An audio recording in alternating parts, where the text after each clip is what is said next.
লাগবে না তো? ঠিক আছে, তুই যাও তোর সাথে। আরে না ঠিক আছে, তোর সাথে আমার কোনো ছবি নেই। যার ছবি শুভ অনেক ছবি না হ্যাঁ ঠিক আছে। ঠিক আছে, তুই একটা গল্প কর, আমি চলে আসি।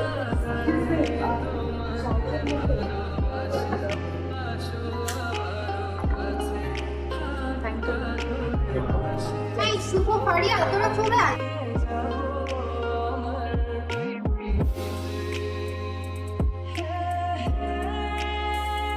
তারপর আমি বলতেছি এই গল্প শুনতে শুনতে শিক্ষিত হয়ে গেছি। আমি যে লেভেলের কিনা লাগছে কিন্তু না গেলে কিন্তু অর্ধ হয়ে যাবো।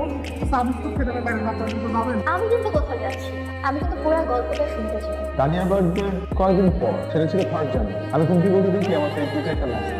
নিশ্চয়ই একটা ফারিয়া ছিল। পারিয়া না, তানিয়া। কি লেখা ছিল ওটাতে? লেখা ছিল